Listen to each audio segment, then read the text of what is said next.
Hello everyone, it's me Cristiano and karon, bakit ang happy ko talaga? Yan malaking pimple talaga. Bastos. So, karon day guys. Kung nakita niyo to sa katong first part sa ko ang katong Cristiano Pablo Specials, katong Urban Legends, 'di ba nato yung isa ka part dito nga ang Biringan City nga pangka third unta nato nga Urban Legend and Conspiracy Theory nga a part niya is wala na akong appeal kay lagi na something errors nga nahitabo sa video. And kung inyo hatong na tan out tong last video nako, di ba nisulti ko nga ang second part na to is katong horror related issues sa akong school. Then yun ako na gina ko na siya tarong, and ang akong decision is dili na ako na siya dayon. Why? Actually, nakashoot naman ko ato pero di na ko idayon kay it may ruin the name of the school kay lagi it's basta mainana nga mga stories basig daghay mga mahadlok and mukalat ang issue about that kay I think that katong mga rumors nga mga nadunggan sa school is within the school to siya nga mga rumors, and if ever na ko ni siya nga ipagawas tong mga issues basig mukalat siya sa gawa sa school. Set the vibe. Pero huwag shit anong set the vibe. Okay. Basta set nang natong vibe. Dayan atin i-zoom gamay kay para ingnan na lang. Kay para ingnan siya nga ay mas kuan, mas duol siya. Ako buang. Maski pa duol na ako, mas duol mas akong pimple talaga.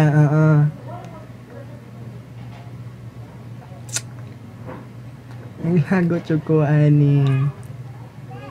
Ngan. Ay! Karon natin ni-discuss ang gitawag nila nga misteryoso na city sa summer called Biringan City.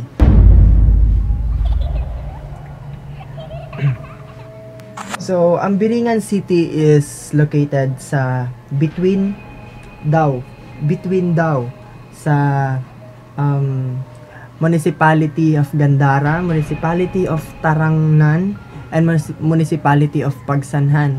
And kani siya nga mga municipality dira daw ang gisulti nila nga location. Nara daw within between sa atong mga cities dito nga. Nara dito ang Biringan City. Ngano siyang gitawag siya nga misteryoso siya nga city? Why? Because this called Biringan City is invisible. And they say nga kani siya nga city is ang city sa mga engkanto. Kung sa inyong panghuna-una, ang Biringan City is only famous in Philippines. No. Famous siya sa tibuok kalibutan. Ang meaning sa word nga Biringan is hanapan ng mga nawawala. So, ato na istoryahan no, nganong hadlok ang Biringan City. Ngano gikahadlokan siya sa mga tao po didto. Ngano? Because inani magod ang mga stories nga behind sa ana siya nga city.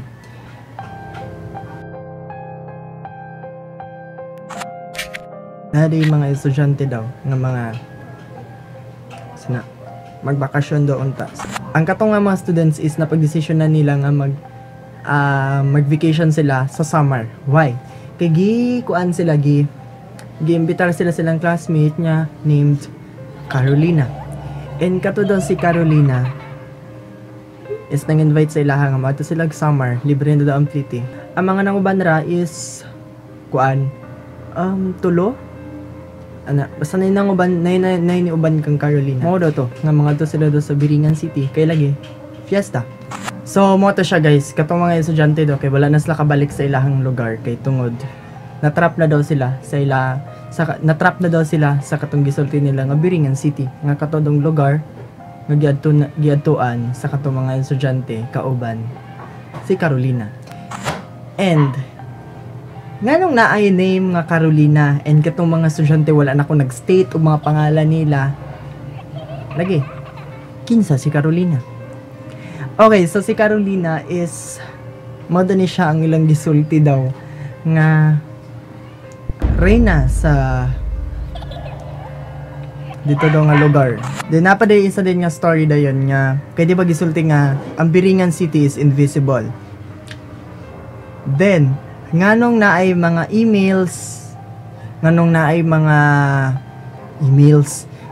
mga kuan daw na din mga sulat na mga bot sa post office nga ang address nga gibutang dito padulong is Biringan City, which kind of confusing daw sa mga tao kay because naay mo abot gid daw sa summer nga mga orders o gikan sa gawas like kanang mga online shopping na di magpa-deliver daw nga mga gamit from Manila, from Cebu, from abroad pa gani ang uban nga ang padulngan sa mga gipadala is sa Biringan City.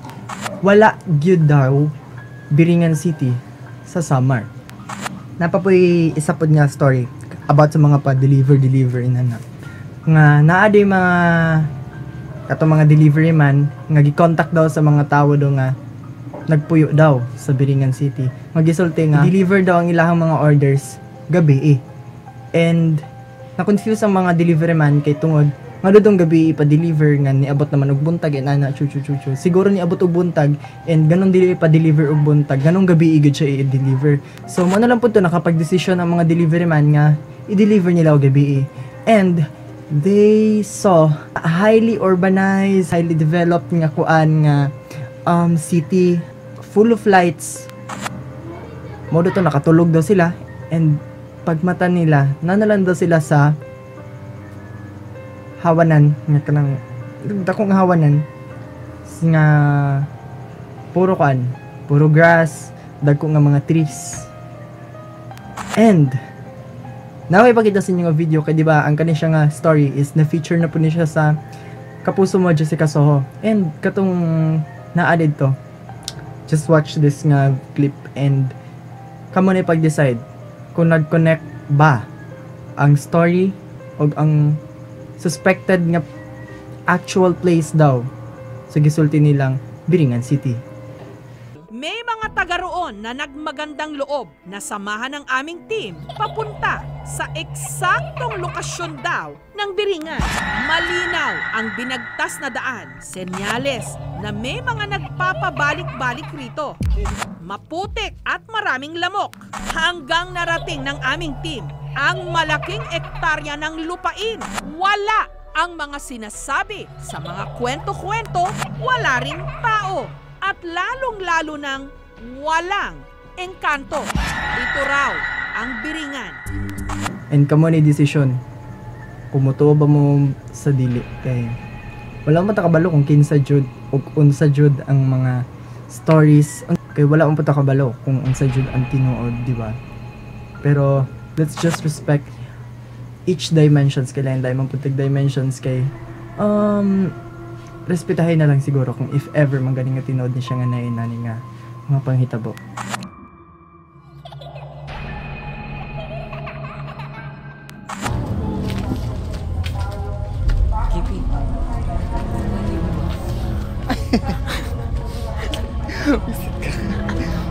Yawa mo ng 940. Ano ako makauban ko? Madiling mo na to. 9:40. Yan. Ano sila mga diling mo na to rin ako mga kauban ko. Mga gapa. Yes. Gabi na kayo, pag-ilo mo. Actually, guys, dili ko magigod siya ko. Dili ko magigod siya. Nakakita ko bata. Dali, iring dito eh. Pero nairing mo. Nakakita ko bata dira. Dito. Tara. Nairing mo, dito sa unahan. Dayon, tanong oras mo. Dili lagi, Oh, promise. 9:42 na. Uy, wala ka nakadto sa katong pikas nga sementeryo, mas hadlok dito. Feeling na ako mas hadlok dito katong pikas nga sementeryo. Okay guys, karon nagkuan namin diri sa kaning kaning padulong dito sa katong tabok nga isa ka kuan nga dito nga isa ka isa pod nga part dito sa cemetery. Namalik ni guys kay sayop to among dalan guys dito 2 minutes. Oh, di ba? 9:49 na. 9:49. Yawa, dyan gumaykit. Ano nga siya? Ano siya? Tallest to smallest. Tallest, tall, average. Tapos smallest. O siya ka-refer.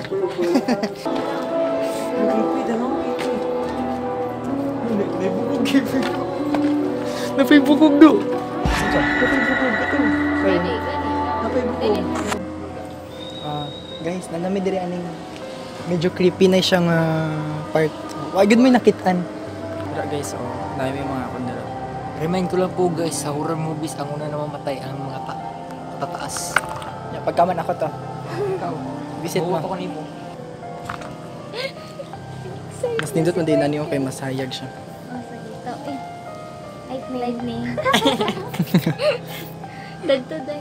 Okay, time check guys. 10:04. 10:05. Oh, bago lang nagkuan.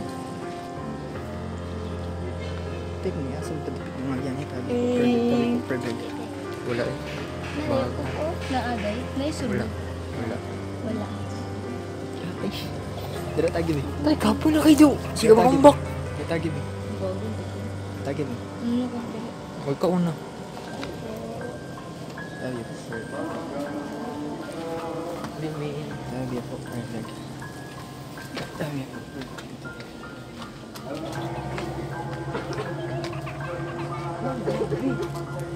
Uy, nakakita ko na ibuko.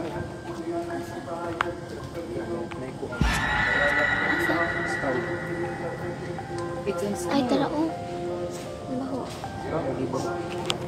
Ibaw kay Kipi do. Nakalimutan mo ko Kipi. Balik tabi. Dito okay, medyo na balay. Tabi po perfect, tabi po perfect. So that's all, thank you, and if you like this video, kindly give this a big thumbs up and subscribe for more videos and click the notification bell to be notified when a new video will be uploaded. This is Cristiano Pablo saying ayaw problema ang problema, huna-huna kung sa may solusyon na.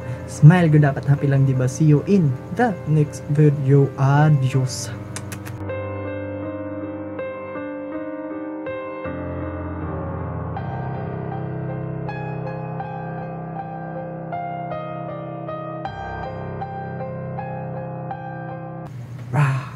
Ra. Takbog iro.